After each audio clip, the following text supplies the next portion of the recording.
Episode के starting में हमें एक बंदा दिखाया जाता है जो कि अपने सिर पे एक पुतला लेके किसी चीज़ का एडवर्टाइजमेंट कर रहा होता है और अपने मन में सोच रहा होता है कि बाकी सब बंदे स्कूल और कॉलेज जा रहे हैं, मुझे ही क्यों अपनी ज़िंदगी इस तरह जीनी पड़ रही है। और सब बंदे उसको देख के जोर जोर के हंस रहे होते हैं और वो अपने मन में सोच रहा होता है कि मैं ये काम बस इसलिए कर रहा हूँ क्योंकि मुझे इसके अच्छे खासे पैसे मिल रहे हैं। बस मेरा एक बार कॉलेज का एंट्रेंस एग्ज़ाम पास हो जाए फिर मैं ये काम छोड़ दूंगा। फिर अपने पुतले वाले बंदे के पीछे कुछ बंदे आ जाते हैं और वो बंदे उसके पीछे पंच मार के एक बंदा बोल रहा होता है दूसरे बंदे को कि ये देख, इस पंच को कुछ ऐसे मारते हैं, अपने हिप को थोड़ा सा रोटेट करके फिर इस पंच को छोड़ देना है बस। फिर अपना पुतले वाला बंदा बोलता है ये क्या चल रहा है यहाँ पर। और ये होते हैं सब हाई स्कूल के गुंडे और इनमें से ये बीच वाला बोल रहा होता है कि तुम इस काम को कर कर कितना कमा लेते हो। फिर अपना पुतले वाला बंदा बोलता है कि मुझे ऐसे डराओ मत क्योंकि अब मैं एक अडल्ट बन चुका हूँ। मतलब कि ये बंदा उनसे भी बहुत बड़ा होता है और बोल रहा होता है कि ये सब वो गुंडे नहीं हैं जो मुझे स्कूल लाइफ में परेशान करते थे, तो मैं इनको थोड़ा सा तो डांट ढूंढ सकता हूँ। फिर ये लड़की उससे पूछती है, ओए तू कितना कमा लेता है यहाँ काम कर कर? 8,000 वॉन, 9,000 वॉन, कितना? फिर पुतले वाला बंदा बोलता है 10,000। मैं 1 घंटे का 10,000 वॉन कमा लेता हूँ। फिर वो बंदे बोलते हैं ये तो ऐसे लग रहा है कि ये कोई लैग करता हुआ पीसी है। और आपको बता दूं कि जो ये बंदा है ना, इसको हकलाने की भी थोड़ी आदत है। और फिर ये हकलाते हकलाते बोलता है कि तुम्हें कभी किसी ने बड़ों से बात करनी नहीं सिखाई कि कैसे करते हैं छोटे मोटे बदमाशों। फिर वो उसको नीचे गिरा देते हैं और बोलते हैं कि मैं तो तेरे साथ मजाक ही कर रहा था, तूने तो अपनी हद ही पार कर दी और मुझे तो लगता है कि तू अपने ख्यालों में भी हकला के बोलता होगा। फिर अपना पुतले वाला बंदा बोलता है कि तुम्हें क्या लगता है ये मुझे हकलाने की आदत कैसे लगी? ये तुम जैसे कुछ गुंडों की वजह से ही हुआ है। तुम इंतजार करना, शायद ये मेरी तीसरी कोशिश है, पर एक बार मैं एंट्रेंस एग्जाम में पास होकर ग्रेजुएशन हासिल कर दूं फिर मुझे एक नौकरी मिल जाएगी। मुझे पक्का यकीन है कि जिन सब ने मेरी ज़िंदगी बर्बाद की थी उनकी अभी ज़िंदगी मुझसे भी ज़्यादा बर्बाद हो चुकी होगी। और वो एंशल, वो तो एक शैतान ही था, उसकी ज़िंदगी तो पक्का बर्बाद हो चुकी होगी।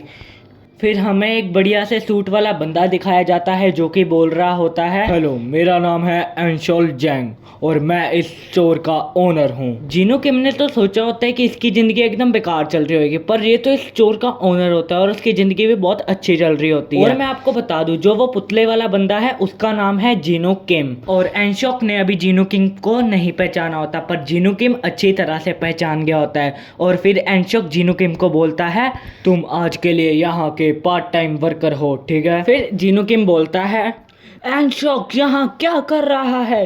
क्या वो इस स्टोर का ओनर है? फिर इसके बाद किसी की BMW आती है और कोई बोलता है, हे एंशल, कॉन्ग्रेचुलेशंस तुम्हारे नए स्टोर के लिए और मुझे पता है ये स्टोर एक दिन बहुत बड़ा बनेगा। और मैं आपको बता दूं ये सब भी एंशल के साथ ही पढ़ते थे और ये सब भी गुंडे थे। फिर एंशॉक बोलता है, तुमने भी अपने साथ बुरा नहीं किया। फिर उन गुंडों में से ही कोई पीछे से बोलता है, हर बंदा एक नौकरी पाने के लिए बहुत मेहनत करता है, पर वो जितनी मर्जी मेहनत कर ले वो हमसे ज्यादा नहीं कमा पाएगा। और मैं उनकी बात कर रहा हूँ जो हर समय पढ़ाई में ही लगे रहते हैं। फिर इसके बाद एंशॉक बोलता है, ये तो एक नई BMW कार है ना, ये तो बहुत अच्छी है। हाँ। अभी तक आपको लग रहा होगा कि इस कहानी का मेन कैरेक्टर है जीनू किम, पर ये नहीं है, इस कहानी का मेन कैरेक्टर है एंशॉक।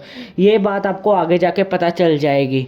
फिर इन सब को देख के जीनू किम बोलता है, मुझे यकीन नहीं हो रहा जो ये मेरे स्कूल के सबसे बड़े बुली थे वो आज CEO बन चुके हैं। नहीं, ये सही नहीं है।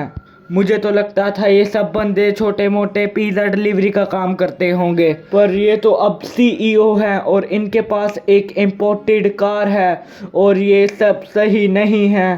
फिर इन गुंडों में से एक बंदा बोलता है, क्या क्या वो जेनो के केम है? ये तो वही है ना जो हकलाकर बोलता था, और इसका नाम जेनो के केम है। इसके हकलाने की वजह से इसलिए हम इसको जेनो के केम बुलाते थे। वैसे इसका रियल नाम जिनो केम होता था। फिर जिनो केम सोचता है, ओह नहीं, बस एक बार मुझे मेरे काम के पैसे मिल जाए फिर मैं यहाँ से भाग जाऊंगा।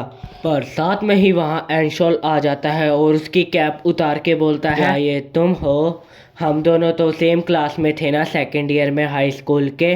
और तुम कैसे हो और इतने दिन के कहाँ थे? और मुझे ये बात का तब एहसास नहीं हुआ, पर सब लोग मुझे बोलते हैं कि पहले मैं बहुत इमेच्योर था, इसके लिए मुझे माफ़ कर देना। और जिन्हों को विश्वास नहीं हो रहा होता कि एंशोल ने उससे माफ़ी मांग ली है।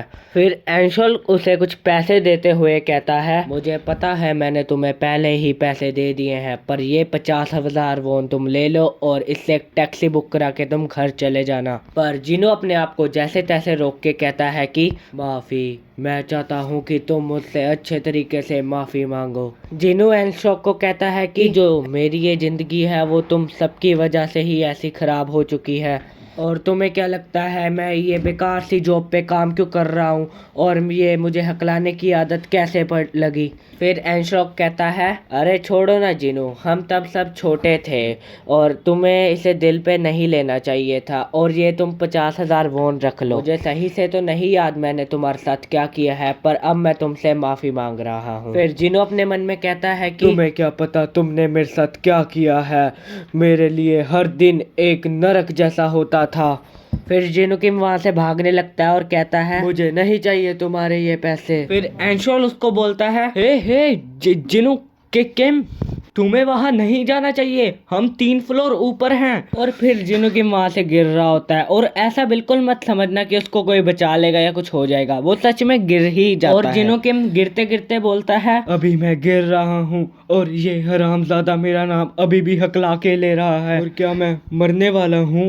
एंशोल मुझे देख तो ऐसे रहा है कि उसको मेरे पे तरस आ रहा हो। एंशोल जैंग, मैं तुम्हें कर्ज देता हूँ, मैं तुम्हें कर्ज देता हूँ कि जो जो मैंने अपने स्कूल लाइफ में झेला वो तुम झेलोगे। जो जो मेरे साथ हुआ, मुझको दर्द दिया, वो अब तुमको मिलेगा।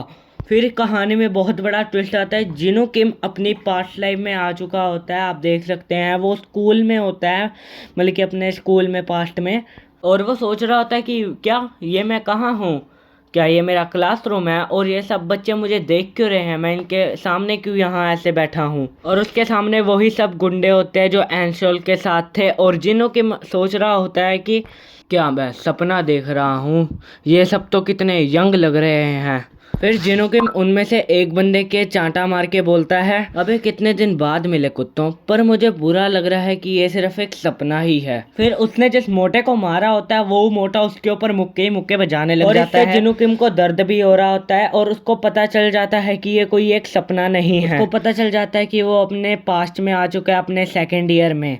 फिर उसके सामने एक बंदा आता है और वो उसको बोलता है, ये यहाँ क्या हंगामा चल रहा है, तुम्हें क्या लग रहा है, तुम क्या कर रहे हो? जिनू। फिर जिनू एकदम हैरान होके सोचता है, क्या इसने मुझको जिनू बोला, क्या मैं जिनू हूँ, क्या ये क्या हो गया है? फिर हमें दिखाया जाता है कि जो फ्यूचर वाला एंशोल होता है वो जिनू की बॉडी में आ चुका होता है, पास्ट वाले जिनू की बॉडी में। फिर वो अपनी शक्ल आईने में देखता है और हक्का बक्का होके कहता है कि ये क्या, मैं जिनू के केम कैसे बन गया? फिर जिनू की मतलब फ्यूचर एंशोल सोचता है कि मैं पास्ट में आ चुका हूँ और सबसे गंदा आदमी मेरे सामने खड़ा है, और बुरी बात यह है कि वो मैं ही हूँ पास्ट वाला। और इसी के साथ ये एपिसोड खत्म हो जाता है, और अगले एपिसोड में शायद इन दोनों के साथ कुछ हो सकता है। एंशोल के सामने फ्यूचर एंशोल है, देखते हैं क्या होता है। लाइक और सब्सक्राइब कर देना।